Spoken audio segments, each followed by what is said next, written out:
I'm going to start my talk this morning by turning the clock back almost a week to the youth Zoom Christmas party. I've never organised a party online before, but that's how we had to meet up with our young people earlier in the week. And I have to tell you, it is absolutely nothing like this Zoom experience where mute is your friend. Where the young people are concerned, no one is muted. Everyone's on loud, they like to chat all at once. And the other thing I noticed about them is they don't use their proper name. They use all sorts of pseudonyms or different names or nicknames or verging on the getting a little bit rude titles, which makes it really quite difficult.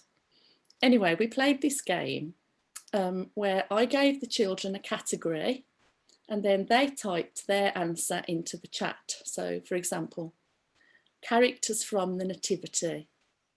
So they had 5 seconds to think of their answer, and then all of them at the same time typed their answer into the chat.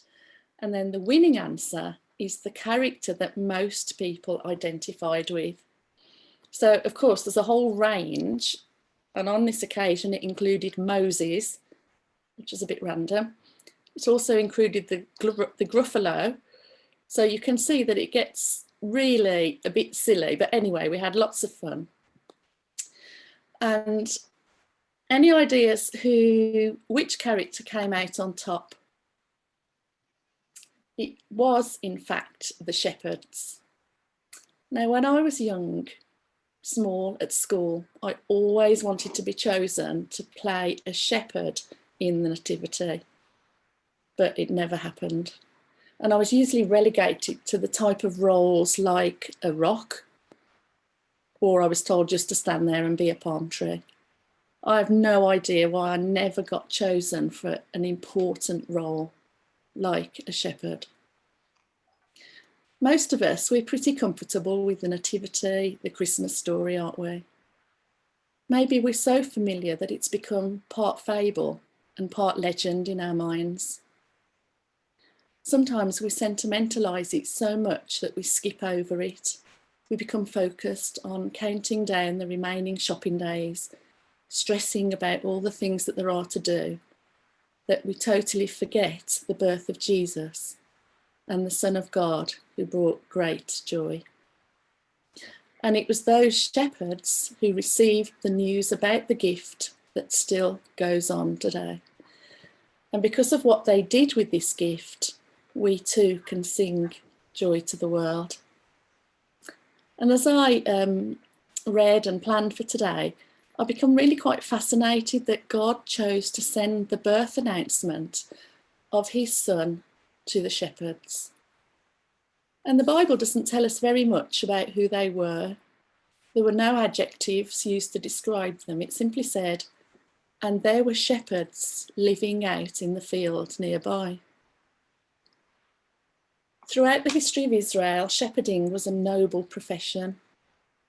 I believe Abel was the first to have this job, soon followed by Abraham, Isaac, Jacob, Moses, and of course, David. God himself calls himself a shepherd, and we are compared to the sheep, which I think is anything but a compliment. I should add here that Maggie did once compare me to a Herdwick sheep. It's a Yorkshire sheep, hardy, she said, stocky with good, solid legs. I don't know what I thought about that comparison. By the time we come to the 1st century, however, shepherding has rather lost its lustre. Shepherds made up the lowest class of people. Not exactly social outcasts, but coming in just ahead of the lepers. And in the Talmud, which is the written version of the Jewish law, we can read these words: no help is to be given to heathen or shepherds. So, shall we learn a little bit more about these shepherds that the angel appeared to? They were considered ceremonially unclean. And because of the nature of their work, they were unable to attend any religious services. They were often isolated and forgotten. And because their flocks needed to move around to find new grass and fresh water, they never stayed in one place for long. They were treated with contempt and mistrust. They were suspected of stealing from others and would often confuse thine with mine. Their testimony was never allowed in court because they were so unreliable. They were known to be brash and bold. They were pretty tough guys. Living out in the fields away from society made them unappealing to most people.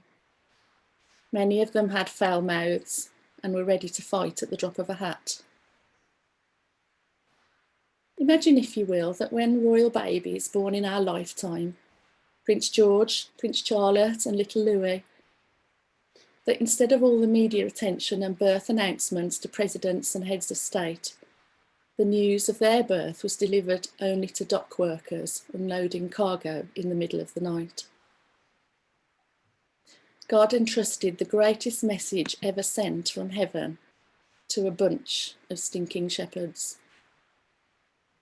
It doesn't say, now there were in the same region scribes keeping watch over their scrolls. The Lord came to the lowly, to the most undeserving, to the neglected and the marginalised. Everyone matters to God. Now, as I'm practicing being a proper preacher, we're going to have a look at the 5 A's of the shepherds. They were attentive, they were in awe, they accepted, they acted, and they adored. These shepherds, given everything that we've said about them, were super attentive to the responsibility that they were given to care for the sheep. Shepherding was a 24/7 deal for them. I love the way that God came to those who were attentive at the jobs they were given to do. He met them right where they were at, in the field. Friends, whatever God has called you to do, be attentive to it and do it with excellence. And don't think that that means you're going to miss out on an encounter with God. You may be thinking that God doesn't even know you exist. And if he does, somehow he's mad at you. Friends, you're not insignificant to Emmanuel. God will meet you right where you are. You don't have to clean yourself up on your own or act like someone you're not. If you smell like a shepherd, let Jesus wash you up. If your sins are wiping you out, allow Jesus to lift you up. Heaven chooses to bring a message to the messed up, to the low achievers, as well as the high flyers. So while they were busy being attentive to their responsibilities, they were suddenly in awe of the angelic announcement. God's glory lit up the sky and caused them to quake in their sandals. I can't help but wonder if they had been terrified because they thought this might have been an angel of judgment. It made me think a little of when Matt says to me, Kath, can we have a chat? And my immediate reaction is, uh-oh, what have I done now? Maybe they thought the angel had been sent as a payback for their raunchy jokes, their bad language and their sticky fingers. Maybe their sins were catching up with them and now they were about to be vaporised right in front of their sheep. Whatever the case, they were in absolute awe, and it would have taken a lot for those tough guys to be terrified. Despite their initial fear, they accepted what the angel said to them. Do not be afraid.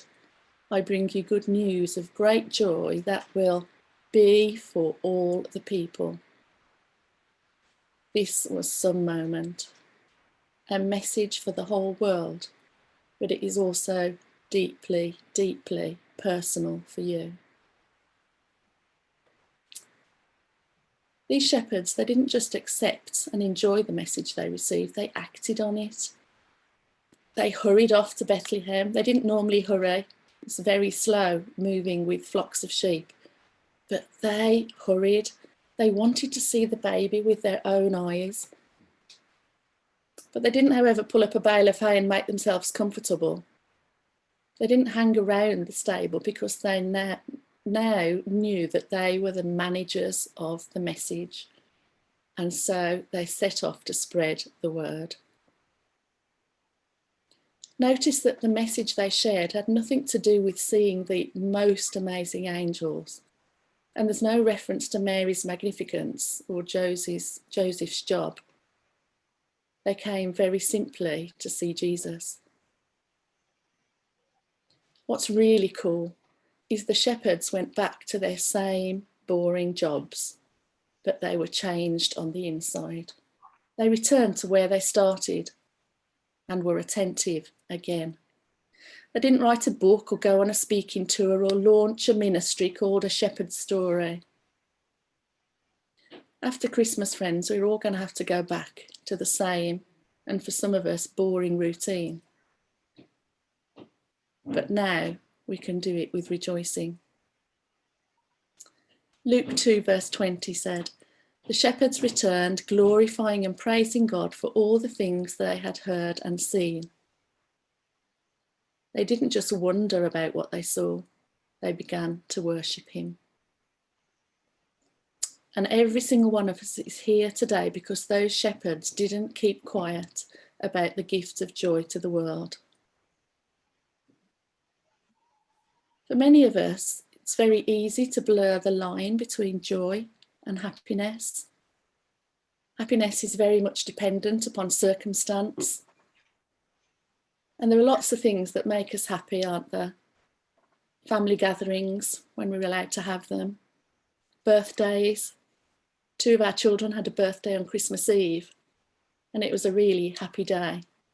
And another happy day for me has been our children's graduations. But happiness is just an emotion, and it can disappear as quickly as it rises to the surface. Dave and I have had to handle an extremely difficult family situation recently, and there were some days where I felt like I was drowning and that I was overcome with fear. I've been pretty angry with God about it. But joy, however, is a choice. We all have that choice. God gives us a joy that is unconquerable, regardless of our circumstances. And we all have these difficult and painless situations, and we can choose to live in an attitude of anger, fear, and a whole host of other negative emotions, or we can choose to pursue the joy of Christ, regardless of what is going on behind our front doors.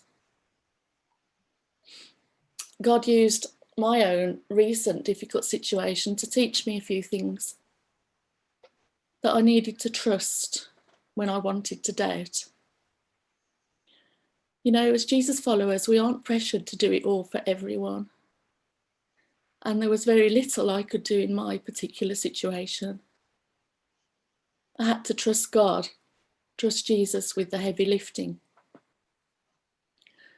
And after a couple of days where I couldn't say anything to God, I started to say very simply, first thing in the morning, normally in the shower, "I trust you with today, Lord." I discovered that joy is receiving when you want to reject. I took a week off work. I couldn't concentrate and I didn't have the energy to do most things, even the things that would normally give me great pleasure. And after a week cocooned at home, resting and doing very little, I started slowly to get back to work, and amazingly, I began to feel joy in making room for those others that were in need. Getting back to what I'm called to do helped my joy to return. And lastly, I learnt that joy is celebrating when you want to fear. I was beside myself with fear, and at times it was all-consuming. I had to work really hard to focus my mind on other things and to distract myself. As I've looked through the Gospels preparing for today, I realised that the first thing the angels say when they're faced with humans, and I'm beginning to realise it must be standard protocol for them, because in almost every divine encounter, the angels say, "Fear not." I could just hear Jesus instructing his most trusted angels. Okay, let's go over this again. Most of the people that I'll tell you to speak to will be scared, witless. So let's practice the greeting one more time. And then the angels would all say in unison, "Fear not." I'm relieved to say that my fear is subsiding now and that I can concentrate more and I can even celebrate again. My feeling of joy and gratitude that I had when Dave and Prane both received their COVID vaccines recently was absolutely overwhelming. It was a beautiful moment. The message is clear. God isn't looking for ways to scare us into faith. He drew near to us to relieve the worries we have about crossing over the divide between heaven and earth. He wants you to know that he's going to take care of you no matter what happens. One of the names that he was called long before he ever stepped on this world stage was Emmanuel, meaning God with us. No matter what you go through, we can whisper this simple truth: Jesus is with me. And when we take time to reflect on what God has done for us and offer him our very best, even if that is just saying, "I trust you with today," the inevitable response of our souls is joy.